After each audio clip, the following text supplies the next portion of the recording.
Very good afternoon to you. It's Jim from maverickstar Observatory.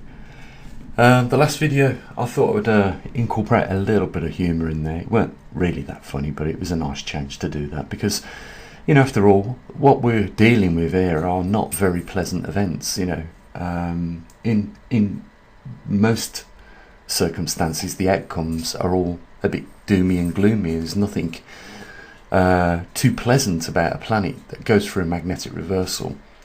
When you put the possibilities down on the table and address them, you know, an Earth that loses its magnetic field or its magnetosphere, even temporary, is not good. You know, what we've been watching over the last 50 years is a gradual decay of the magnetosphere to around about 20%.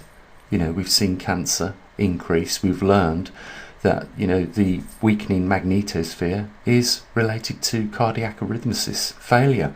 So, you know, for just those two reasons alone related to human beings, it's not very pleasant. Some people say to me all the time, in fact, it's not just sometimes, they say, oh, you know, these organisations know exactly what's going on. But if we just take, for instance, the Milankovitch cycle, and you know, you can get a copy of that little video that I sometimes show of the Earth going around, you know, the Sun, and the orbit from a centrical orbit to an elliptical orbit changing. You can see it in that little video. You can get that from NASA, but the thing is that they've put it out there in public domain for people to talk about, but they've not emphasised it, have they? They've not really said, you know, this is something that humanity on a whole should be interested in, because, you know, we are going to face this again. And, you know, the past historical cycles of the Milankovitch cycle every 100,000 years shows us that. And for that reason, we are going to set aside some of the GDPs of the wealthiest countries to, you know, attempt to preserve human continuity on this planet during that time. But we don't see that, and they certainly don't emphasize, you know, the true implications of a planet returning back into a glacial period, and they don't likewise do that for the fact that the Earth is going through a magnetic reversal. They know it, but they don't emphasize it. So, you know, what I'll try and do on this on this platform here on YouTube is just bring about a little bit of awareness.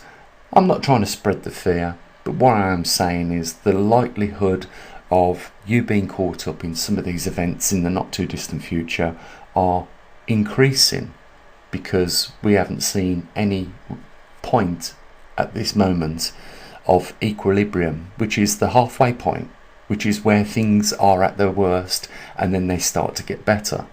We're not even there yet.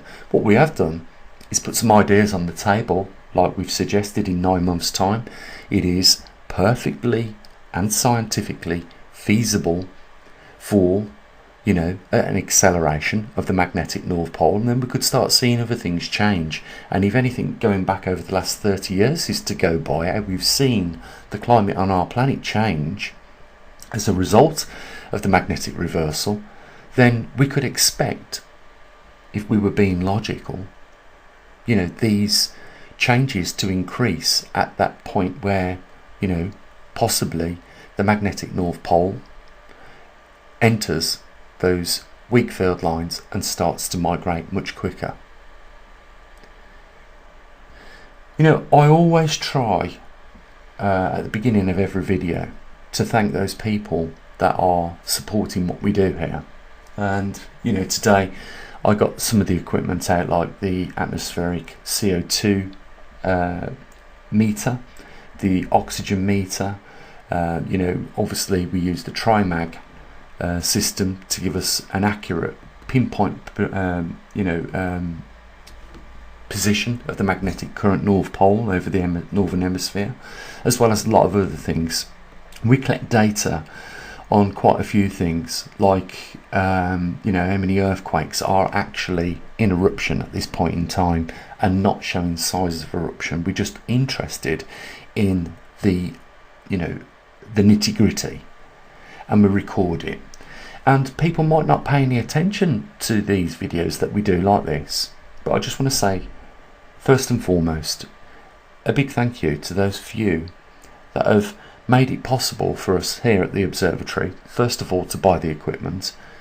A huge big thank you to people like Kendall and Scott and Jeff, that collect the data for us and send it back here to the UK, because without all you guys we wouldn't be able to do what we're about to do now.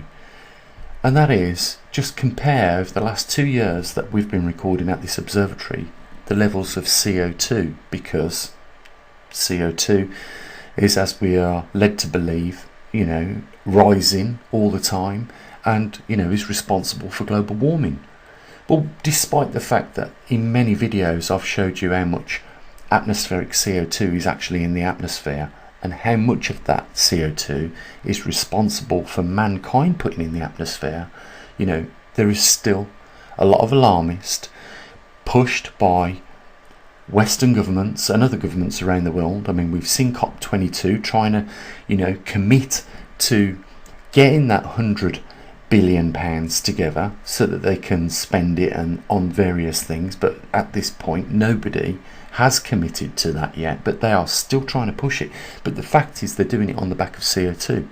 Now, is CO2 really something to be concerned with? Well, over the last 2 years, or just a little bit longer than that now, we've been monitoring CO2. As you can see, today's date, the 1st of the 7th, 2022, and if I just go back into the archive, which you can do for any one of these things that we regularly monitor, you can check for yourselves what things was happening 2 years ago. And the longer we're in the business of being an observatory and collecting information on this, you can see the historical records that we collect and make a decision for yourselves. You don't have to rely on whether you trust organisations like the Canadian Geological Survey, the British Geological Survey, the European Space Agency, NASA or NOAA. We're an independent observatory. We're not funded by any governments. We've got no reasons to alter the data that we collect, none whatsoever. We're biased. So our data is what it is, and that's why when I go down to the bottom of when we first started collecting data on CO2, we can see that back in 2020, in the 8th month, on the 19th day of that month, CO2 was not far off what it is today. And we're looking at just this particular one, 422 parts per million. When we compare that with today's reading, you can see there is not a lot of increase whatsoever. And you could take every one of these Earth alpha a glance readings with regards to CO2, atmospheric oxygen, or the pole position, or the background radiation levels, or earthquakes, etc., volcanoes in eruption, and you could chart it yourself. That's why we put the archive on there and leave it. We're doing something different here to what other observatories are doing. They'll give you the live data, but the historical data is not freely available and as easy to access as what it is here. You can do that not just for the information related to Earth alpha a glance and all the things that we cover in that. You could do it for the TriMag data or the global maverickstar data that we collect. We leave the archive there so you can check, going back into the historical records, what really was going on. So there's not a lot of change with regards to what's going on with CO2. There really isn't a lot of change with what's going on with the active volcanoes. There's not a lot of change, as you would expect, in the atmospheric oxygen.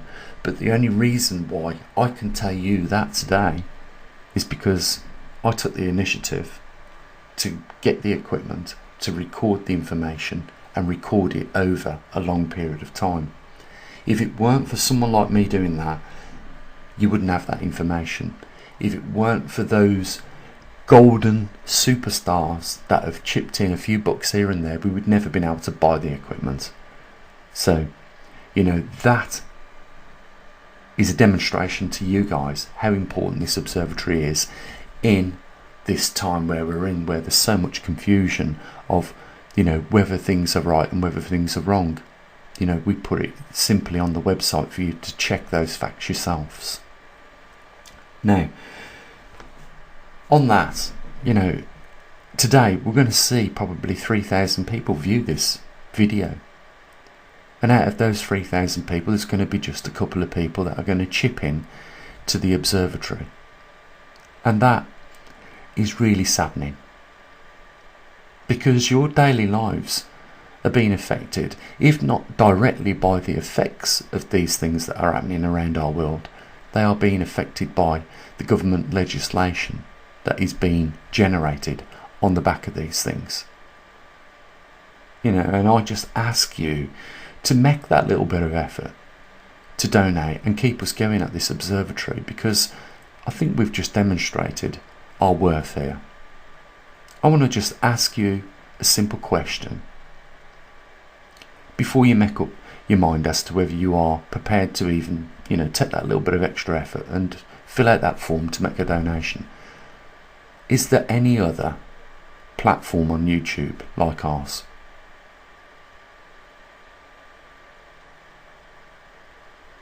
Is anybody else actually doing the science, collecting the data, recording the changes on any one of these anomalies? Is anyone else doing that?